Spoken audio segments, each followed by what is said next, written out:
বন্ধুরা, তো গাছ কোনোদিন কিন্তু নিরাশ করে না। আজকে একটা জিনিস আমি এই বাগানে এসে দেখাবো যে আমি বাগানে ছোট ছোট গাছ বসিয়ে রাখি আর সব কিছুই বসাই যেখানে একটু ফাঁকা থাকে। তা আমি যেটা নিতে যাচ্ছি দেখলে আপনারাও অবাক হয়ে যাবেন। আর একটা জিনিস দেখিয়ে দিই, দেখুন আমার গোবর সার। তো এই গোবর সারে কিন্তু কেঁচো থাকে, আমি এইভাবেই রাখি। তো দেখুন, এই যে দেখুন ছোট্ট ছোট্ট দেখেছেন ডিকম্পোজ হয়ে যাচ্ছে। এই যে দেখুন, এই দেখুন পোকা, কেঁচো। তো কেঁচো এখান থেকে সব নিয়ে গেছে, মাছ ধরবে বলে। ওইদিকে দেখুন, তো অনেকেই এসে কেঁচো নিয়ে যায় এর ভিতর থেকেই। দেখুন যত আমি বার করছি দা দিয়ে দেখেছেন, এই যে এই যে কেঁচো দেখা গেছে। এই তো দেখুন ডিকম্পোজ হয়ে গেছে।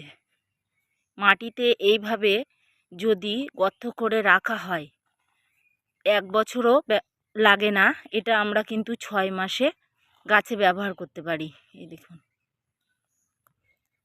যে জিনিসটা আমি দেখাবো সেটা হচ্ছে, যেহেতু আজকে আকাশটা অনেক মেঘলা, বৃষ্টি হওয়ার কথা আছে। তো এই যে দেখুন কলা গাছটা একেবারে পড়ে গেছে, তবু দেখুন কলা কিন্তু দিয়েছে দুছাড়া। তাই গাছ বসালে গাছ কিন্তু কোনো দিন কাউকেই নিরাশ করে না, সে যদি যেরকমই হয় না কেন। এই যে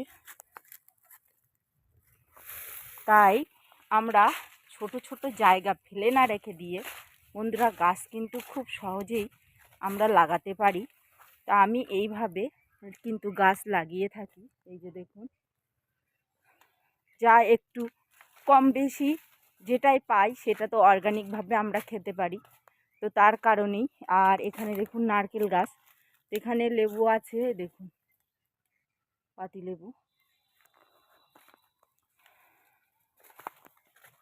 আর একটা জিনিস দেখুন, এই যে হচ্ছে এটা পটল গাছ। তো পটলের এই যে কেরি নিয়ে এসছি, এগুলো বসানো হবে। তো এই জন্য নিয়ে চলে আসলাম, এগুলো রেখে দিয়েছি, বসাবো খাওয়ার জন্য। তো বন্ধুরা, আপনারাও জায়গা ফেলে রাখবেন না, অবশ্যই লাগাবেন। আর এই যে আমার সেই লাল কলা গাছ, একবার খেয়েছিলাম, আবার গাছ হয়েছে।